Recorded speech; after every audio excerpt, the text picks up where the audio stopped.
একদিকে অঙ্ক আর অন্যদিকে লড়াই। উভয়ের সাফল্যের নিরিখে অবশেষে ঘোষিত হলো আইএসএল এর ফাইনালের তালিকা। চলতি ফুটবল মরশুমের ফাইনালে পৌঁছে গেল বেঙ্গালুরু এফসি এবং মোহনবাগান সুপার জায়ান্টস। প্রতিযোগিতার নিয়ম অনুযায়ী আইএসএল এর কাপ ফাইনালে যে দুটো দল উঠবে তার মধ্যে লিগ পর্যায়ে এগিয়ে থাকা দুটো দলই ফাইনাল খেলবে। সেই মোতাবেক এবার যুব ভারতীতে ফাইনালে মুখোমুখি হচ্ছে এই দুটো দল।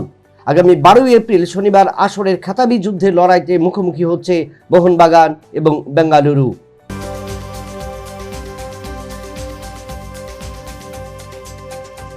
জরিমানার বোঝা চাপানো হলো পাকিস্তান ক্রিকেট দলের উপর। পাকিস্তান এবং নিউজিল্যান্ডের মধ্যে পরপর 3টি ম্যাচে জরিমানার শিকার হলো পাকিস্তান।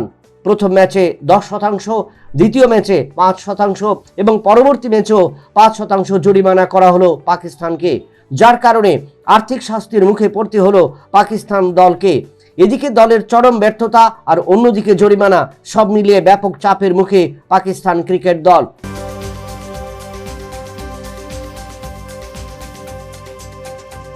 অভিষেকের 4 বছরের মধ্যেই অবসর নিলেন অস্ট্রেলিয়ান ক্রিকেটার পুকো ভস্কি। 2020-21 ক্রিকেট মরশুমে ভারতের বিরুদ্ধেই অভিষেক হয়েছিল তার, কিন্তু এরপর গত বছর মাথায় চোট পেয়েছিলেন।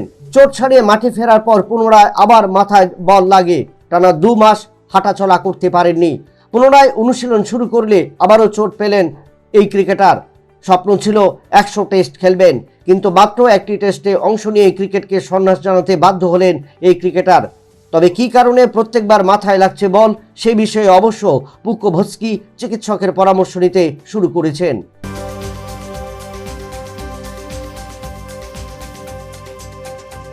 ইন্ডিয়ান প্রিমিয়ার লিগে মঙ্গলবার 21তম ম্যাচে কলকাতা নাইট রাইডার্সের মুখোমুখি হয়েছে লখনৌ সুপার জায়ান্টস।